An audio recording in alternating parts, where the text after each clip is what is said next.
Good morning, everybody. My name is Wes Davies. Welcome back to another video. This one is potentially a very special video, or I know it's going to be a special video. I am up in Taipei, and I just heard that Naick and Kim are also up here in the same city. Now, I had actually already said goodbye to them. They're heading back out traveling again. I'm not sure, they'll tell you a little bit about that later. But you know what, I really love those guys, and I thought this would be a perfect opportunity to do one last interview, and more importantly, to see them one more time. So without further ado, Naick and Kim. What's up, guys? Hi, guys. Hey, guys. How are you doing? So first, I just wanted to say thank you guys one more time for showing up and hanging out with me for one more day. You're very welcome. Yeah, no problem. It's been such a pleasure hanging out with you guys and seeing you guys over the course of the last, what, 4 or 5 months? Yeah, we've been here for, I think, 4.5 months now. 4.5 months? Yeah, it's been a while. Yeah, I know. It's been quite a while, yeah. Time flies, right? Yeah, it does. Time flies when you're having fun. And I really thought it's been incredible what you guys have done. I mean, you kind of got shipwrecked, almost marooned in Taiwan. Yes. That's true. As we talked about in our last video, you guys escaped here from India Yeah. at the very last second. You guys can watch that interview. I will link it just up top. But now, we're kind of coming to the end of your time in Taiwan. Yeah. And I was really curious about a few things. So let's just step back a little bit to March. You guys got here in March, right? Yes, Yeah, we got here March 18 on the last day before the borders closed in Taiwan, like literally 4 hours. 4 hours before the borders closed, we landed in Taiwan. Yeah. So happy to make it, and I know. Your whole life could have been totally different, right? Yeah, It would have been like would have been. any other choice we could have made. It would have been completely different with everything going on in the world. So Yeah. then we did a 2 weeks quarantine, and then after that we were free to travel around in Taiwan. Yeah, so happy to have come here. So great. So I know at first you guys were sort of trapped inside your Airbnb. Yeah. And then suddenly you were let out free into the world of Taiwan. Maybe just quickly, can you tell me what you remember about your first impressions about Taiwan? Well, our first impressions about Taiwan technically was the first day after we got out of quarantine, so in our case it was a little bit odd to be outside, to see how normal life was. I think that was the strangest thing, because we had been sitting inside for 2 weeks reading the news of what was happening in the world, and especially in our country, in our home country, Belgium, where there was a lockdown and people were like told to social distance, and even I think you were not allowed to go outside except to get some food or if you want to do some like sports. the basic stuff. I think that was a bit the mindset we were in, because that's the news we were getting, all the information. And then we go outside, it's like, it's very normal here. That was Yeah, and there were a lot of people around. Everyone was wearing masks, or almost everyone was, but we were like, But for the rest, I mean, there were restaurants with a lot of people sitting in there, and that was what really surprised us, I think. Yeah. And in general, the first impression was that it was really safe and clean, and a quite nice environment to be in. Yeah. It was really, Yeah, it was very easy coming into Taiwan for us. Because after we finished the quarantine, obviously that was the not so easy part of coming to Taiwan, but after that it felt very easy to travel around and very safe. That's of course a focal point right now for us because times change a little bit. And that's probably the first impression that we had. Yeah, indeed. And what about the language barrier? Because when you guys got here, you, as far as I know, had no Chinese, right? No, we still don't. We still don't. Ni hao, xie xie, and that's pretty much it. Well, sometimes that's what you need, you know, just be friendly with people and then they'll be willing to help you out. That's true. That's definitely true. Yeah, I think, I mean, language barrier, there's a lot of countries where there's a language barrier. I think in India, although English is also kind of a language that's commonly used there, when you're just traveling in the streets of India, there's not that many people speaking English. Also in Romania, for example. So I don't think it's ever bothered us in general, because we have also been traveling for so long that we've kind of gotten used to working around it, either using Google Translate or... Google Translate is your friend. Yeah. Yeah. And so, to my surprise, actually quite a few restaurants here in Taiwan have like English menus and stuff. So I think that's also the more difficult thing sometimes when you're ordering food, because you want something good to eat, you want to know what it is exactly.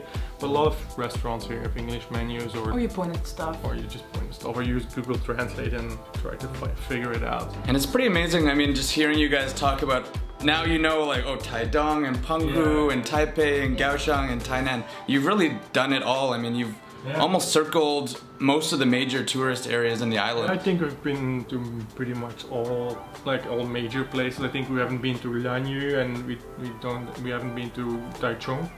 And we're not gonna be able to do as much in the north as we would normally like. Like I think our focus was mainly on the southern part of Taiwan. But yeah, I think we saw most of the.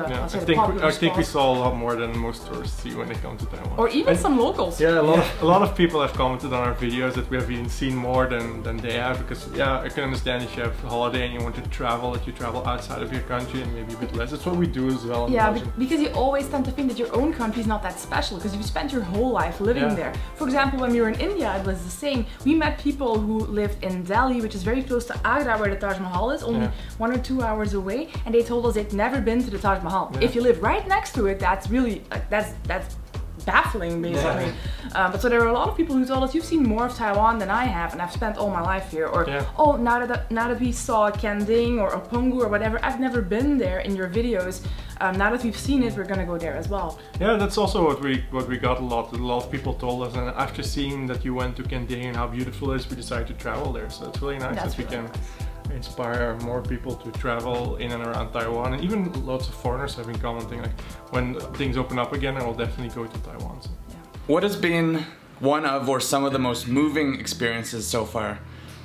I think it probably was the hitchhiking that we did. Yeah, I think the hitchhiking was really cool. We hitchhiked from Taidong to Hualien. Yeah, it's about a 4-hour drive normally when we hitchhiked it. So we looked into the options. We had all usual options like getting there with public transport, for example, taking the bus. But we wanted something different, and we've done some hitchhiking in the past. Yeah. Where did we hitchhike? We hitchhiked in Morocco, in Georgia, the country, not the state. Yeah. We hitchhiked in Poland, through Eastern Europe. We hitchhiked apart to about 1,000 kilometers. Yeah, and we thought it would be interesting to do it in Taiwan as well. Because it's really nice. You get to meet local people, and it's a good way to come in contact with people, and it's really nice. Yeah. That's why we do it, actually, just to meet people. It's not really to save money or just to, I mean, it doesn't save you much, a few euros, but it's really nice just to meet local people. And it's also, after we do it, we always feel great because it's nice to receive the kindness of the people. You're just standing there with your thumb. You're literally like, I mean, it would take a very kind, open-hearted person to pick us up next to the side of the road, because you're like 2 meters tall. Yeah. I'm also like quite tall. I mean, if you're just a person sitting by yourself or with your husband or your child in the car, you really have to... We have all our bags with us and we look a bit weird just standing there. So it's also really nice, and I think that's our most, the most... the most moving experience. The most moving experience, indeed. That's those people stopped for us, and they even made some stops along the way to show us like some beautiful spots. They bought us some food. They insisted on treating us to food, like local delicacies and stuff. We always walk away from the hitchhiking feeling like super grateful for everyone's help, and also just it restores your faith in humanity. It's really true, like especially right now in the world there's so much negative stuff going on, and people sometimes aren't really maybe as open-hearted towards one another, but here in Taiwan we haven't seen any of that. We've only experienced extreme kindness from people, like extreme. Anything that's really surprised you yet on your trip? I think what surprised us most was how beautiful the nature is here in Taiwan.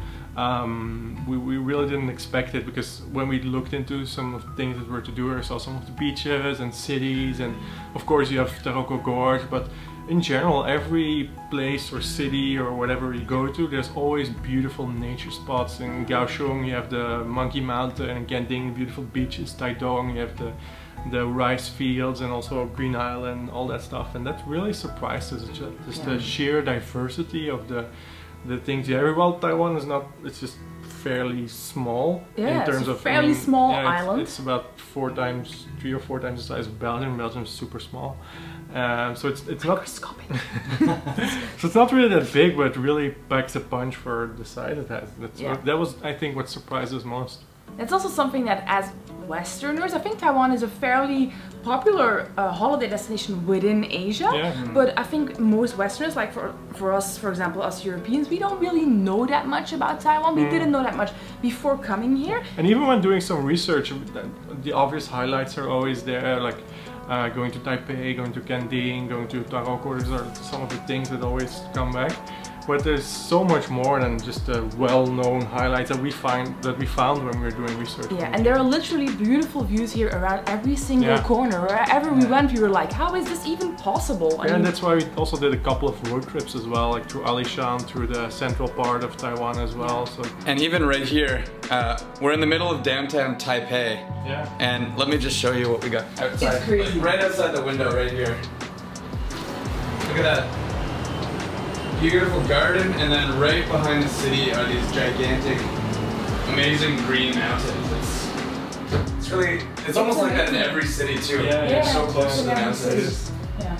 So how many videos have you created here in Taiwan? Do you know? I think it will be about 50-ish. 50-ish by the time we leave. I mean, most YouTubers here, we don't even make that many videos in a year, let alone 3 or 4 months. You guys have been extremely hardworking. So can you tell me your top 3 favorite places, if you can, that you've been to so far? I think one of the places that immediately comes to mind, I think for both of us, one of our absolute favorites in Taiwan was Green Island. Yeah, Green Island. It was so surprising just how beautiful it is and how it felt very different from mainland Taiwan. It felt like being almost in a different country or something like that. I mean, it's really like island. Yeah, like. and it's super so tranquil, so relaxed. There's just a small town and one or two small, let's say, villages. Other than that, there's a lot of nature and it's great scuba diving. The food is really good, and I think we really felt relaxed there. Like it wasn't like hurrying or the busy city life like here in Taipei a bit more. It was super relaxed and all that. So I think Green Island for sure. And then we also really loved Fo Guangshan. Yeah, Fo Guangshan. Like as a tourist site to visit, we really loved Fo Guangshan. It was so impressive, just the sheer size of the complex. You have the Buddha statue and the very big square in front of it, but also you have the temple and then some other courtyards there, and that was really, really impressive. And I love the design and the feel of it, and it was really it's great. quite modern. I mean, it's different from most temples or monasteries you can find in Asia, I guess, in 2 ways. It's quite modern, and also it has this beautiful setting around it as well. It's a beautiful mountain setting, and I mean, just the size of it and how beautiful it is. That was really nice. And the third place? I think Taroko was really beautiful. Yeah, it's and amazing. We really loved the road trip we did through Taroko National Park, just driving through Taroko Gorge and then the national park and driving through the highest road in Taiwan as well. That was the views on that road trip were the best we've ever had on like a road trip or driving through pretty much any scenery. Like being that high up in the mountains, so many clouds. It was really, really cool. And I think those 3 were the ones that also took us a bit by surprise, just how nice it was and how good we felt being there and just being relaxed. Absolutely. When you go back home, whenever that may be, and your friends ask you about your experience in Taiwan, just briefly, what would you say about Taiwan, and maybe to try to encourage more people to actually visit? Because as you've said, Taiwan in Europe and the West is just a little bit undiscovered. It's true. So if there's just maybe a couple little things that you might tell them about Taiwan. I think we would really describe Taiwan as a really hidden gem that nobody knows about in Europe, or at least in Belgium where we're from. We don't know anybody who traveled here except for one friend who did his Erasmus, like a foreign exchange here. Other than that, we don't know anybody who came to Taiwan. I think just like it's a real hidden gem that has a lot to offer. Like it almost has everything. It has really good food. People are very nice. It has mountains. It has beaches. It has like also the Taroko Gorge and the cliffs and jungle. I mean, I think it has almost everything that you could hope for, and I think that's the really nice thing about Taiwan. You can experience that very wide range of things here, and that's, I think, why people should come here. And also, it's easy to travel to because it's a fairly small size. I mean, it's not a small island, but compared to some other places we've been to, like India, for example, is massive. Like to get from one place to the other for example, we've been to Peru a couple of years ago, and you had to take a 12 or 16-hour bus ride just to get from one city to the other because the country is massive. Other places we've been to as well, like Russia, Mexico, huge places. To get from one highlight to the next will take you sometimes even days. And here in Taiwan, it's usually only a few hours apart. Yeah, especially if you have a 2 or 3 week holiday, you can really see a lot in those 2 or 3 weeks because it's so compact. You can make it count. All right, guys, that sounds great. So, are you going to continue traveling? We're going to continue traveling. And it isn't going to be in Asia, but we are still filling in the blanks of what exactly we're going to do. So once that is final, we're really excited to share it because we think it's going to be really, really cool and something a little bit different as well. Yeah, it will be a different style of traveling and all that stuff. Well, don't forget, everybody, go subscribe to the channel right now. I'll put everything down in the link in below. I know I, for one, I can't wait to keep an eye on them and see what they're doing. I love their videos. You guys put so much time into it, I can tell, obviously. So thank you so much, guys, and hopefully our paths will cross again someday. Yeah, for sure. For sure they will. Thank you for having us. Thank you. Bye-bye. Bye-bye. All right, thanks so much, guys. Thank you for having us. It was really good seeing you again, Wes. You too.